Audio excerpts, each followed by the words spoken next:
5 June বিকাল 3:30 নাগাদ central লাইব্রেরিতে পড়ি। ফেসবুকে ট্রল করতেছি, স্ক্রল করতেছি, এমন ধরনের একটা নিউজ আসে যে 2018 সালে কোরআনে যে প্রজ্ঞাপন জারি হয়েছিল সেটা বাতিল বা অবৈধ ঘোষণা করা হয়েছে। ওই পোস্টটা যখন আসে তখন ওইটা দেখার পর পড়াশোনার প্রতি একটা যে আগ্রহ সেটা হট করে চলে যায়।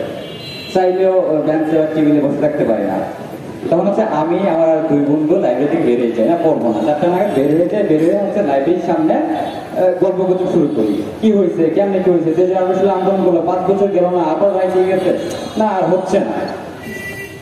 এমন সময় ফেসবুকে পোস্ট দিয়ে রিভার ছোট ভাই যে 7টার দিকে একটা প্রতিক্রিয়া মিছিল হবে যে আমরা এই রায়কে বা যে অবৈধ ঘোষণা করছি সেটাকে মানি না। ঠিক এই 5 জুন 7:20 প্রতিক্রিয়া মিছিল করি আমরা ঢাকা বিশ্ববিদ্যালয় সেন্ট্রাল লাইব্রেরি থেকে।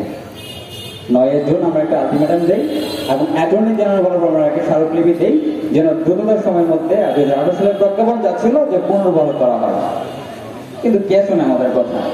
সরকার, অ্যাটর্নি জেনারেল, কেউ আমাদের তেমন পাত্তা দেয় নাই।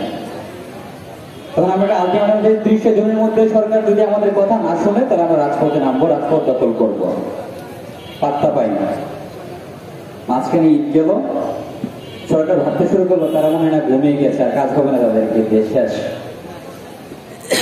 কিন্তু ছাত্ররা যদি একটা জিনিস নিয়ে মাঠে নামে, তারা যদি চায় যে এই জিনিসটা আমার দরকার, তাহলে কেউ আর তাদেরকে থামায় রাখতে পারে না। আমরা যে বিশ্বাস করতাম মনে মনে, আমরা পুনরায় মাঠে নামি। 1 জুলাই ঢাকা বিশ্ববিদ্যালয়ের প্রতিষ্ঠা দিবস ছিল। সকালে নামার মতো পরিস্থিতি নেই, বিকালে আমরা রাজু ভাস্কর্যে একটা অবস্থান নেই। আমাদের কাছে একটা ইয়া ছিল 4 জুলাই হাইকোর্ট বেঞ্চ বলবে, যেন হচ্ছে একটা রায় আসবে। ছাত্রলীগ থেকে শুরু করে সকলে একটা প্রচারণা শুরু করলো 4 জুলাই রায়টা হচ্ছে শিক্ষার্থীদের পক্ষে আসবে, তোমাদের আন্দোলন করার দরকার নাই। তারপর আমরা মাঠে থাকি 3রা জুলাই আমরা স্মারকে অবস্থান করি। 4 জুলাই 12টা বাজে হাইকোর্টে এই কোর্টে ওঠার কথা, কিন্তু ওই দিন চালাকি করে 12টা 9টায় এনে রায় দিয়ে দিয়ে শিক্ষার্থীদের বিপক্ষে যায়, যার ফলে আমরা ওই দিন সারাদিন শাহবাগে অবস্থান করি। এবার দিনের পর দিন চলতে থাকে। এক পর্যায়ে যখন কেউ আমাকে পাত্তা দিচ্ছে না, আমাদেরকে পাত্তা দিচ্ছে না, বাংলা ব্লকেট, শাটডাউন, এমন কোনো কর্মসূচি নাই যে আমরা করি নাই, তারপর পাত্তা দেন না। আমি আকরাম, কারণ ওটা তো রেলগেট মোড়, 2 জন মিলে রেলগেট আটকে রেখে 6 ঘন্টা 7 ঘন্টা, তুমি কেউ আমাদেরকে পাত্তা দেয় না, আমাদের কাছে আসে না যে তোমার দাবিটা কি বলো একবার, কেউ আসে না। এক পর্যায়ে প্রধানমন্ত্রী বলেই ফেলছে তারা আন্দোলন করতে করতে ক্লান্ত হয়ে ফিরে যাবে। কিন্তু তার পিতা, আমি বক্তব্যের মাঝখানে ডিস্টার্ব করার ঠিক না, বাট একটা জিনিসে আমি তাহলে ইমিডিয়েট থামাইলাম, সেটা হচ্ছে প্রধানমন্ত্রী না, সাবেক স্বৈরাচারী পলায়নকৃত পলাতক প্রধানমন্ত্রী।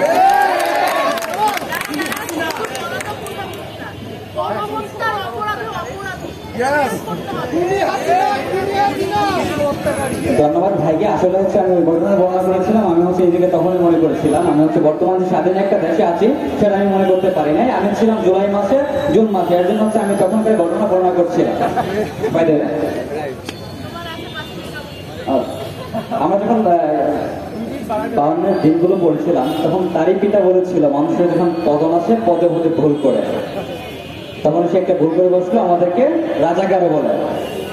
আমরা ওই দিনে হচ্ছে রাষ্ট্রপতি বরাবর আমরা একটা ইয়ে দিয়েছিলাম যে অতি দ্রুত সময় সংসদ থেকে আমাদের যে 1 দফা দাবি তখন ছিল হচ্ছে সকল প্রকার সরকারি চাকরিতে কোটাকে ন্যূনতম পর্যায়ে নিয়ে এসে যৌক্তিক সংস্কার করতে হবে এবং এটা দ্রুত সময়ে। কিন্তু কে দেখার পাত্তা, রাষ্ট্রপতি আমাদেরকে পাত্তা দেয় নাই। আর এই দিনে প্রধানমন্ত্রী আমাদেরকে রাজাকার বলে, আমাকে, আমার বাবাকে, আমার দাদাকে আমাদেরকে রাজাকার বলে আখ্যায়িত করে।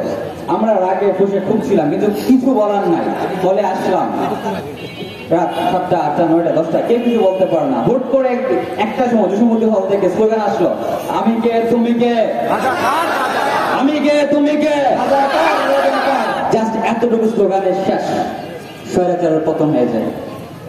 এর মাঝখানে আমরা এই দিনে হচ্ছে প্রথমে মনে রোকেয়া হল শামসুন্নাহ হলের আপুর রাত 11টা বাজে বের হই, তারপরে একের পর এক প্রত্যেকটা হল থেকে বের হয়ে আসে। কিন্তু বাধা যখন আসে, বিজয় 71 হলে যখন আসে তখন বাধাটা আসে আর কি। আর আমি ছিলাম বিজয় 71 হলের শিক্ষার্থী, প্রত্যেকটা হল থেকে শিক্ষার্থী বের হয়, কেউ বাধা দেয়। কিন্তু আমার হল থেকে শিক্ষার্থী বের হয়ে যেতে চাই, ছাত্রলীগের কোলাঙ্গারা বাধা দেয়, যার জন্য রাতে একটু দস্তাবস্তি হয়। পরের দিন সকালে আমরা একটা কর্মসূচি দেই যে প্রধানমন্ত্রী তার বক্তব্য প্রত্যাখ্যান করবে এবং জাতির কাছে ক্ষমা চাইবে।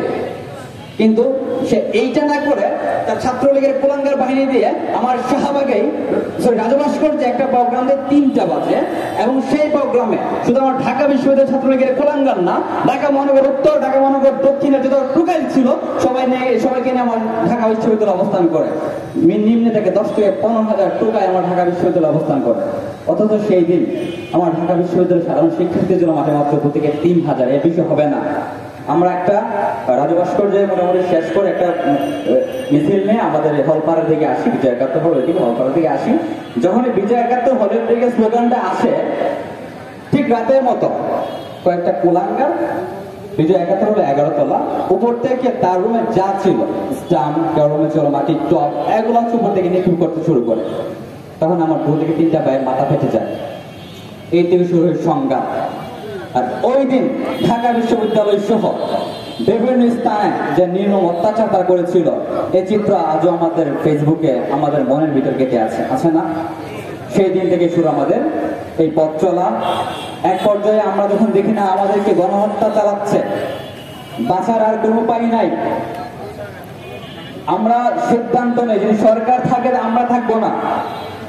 বাংলাদেশের শতকরা 80 থেকে 85% শিক্ষার্থী ভেবে নিয়েছে যদি সরকার কোনোভাবে তার ক্ষমতা দখল করে রাখে, আমি আকরামের, আমি ওয়াহিদের এই বাংলাদেশে জায়গা হবে না। এই চিন্তা আপনারা করছেন না? যার ফলে আমরা বাধ্য হই জীবন দেব। এমনি তো জীবন যাবে যদি সে ক্ষমতায় থাকে। অবশেষে ছাত্র জনতার সম্মিলিত প্রচেষ্টায় আমরা একটা ফ্যাসিবাদী সরকারকে এই দেশ থেকে উত্থান করতে পারি। আমি বলি বাংলার ফ্যাসিবাদের জননী শেখ হাসিনাকে আমরা এই দেশ থেকে বিদায় করতে পেরেছি, কিন্তু সেই যে ফ্যাসিবাদী সিস্টেম এই দেশে রেখে গিয়েছে, দীর্ঘ 17 বছর যে ফ্যাসিবাদী সিস্টেম চালু করেছে, আজ এই বাংলার মাটিতে সেটা অক্ষুণ্ণ রয়েছে। আমরা সেটাকে এখনো বাদ দিতে পারি নাই, এটাকে এখনো বাংলা থেকে বিতাড়িত করতে পারি নাই।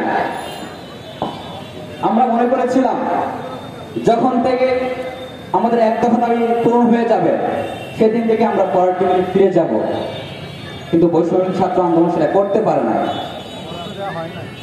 আমাদেরকে করতে দেওয়া হয় নাই। কেন?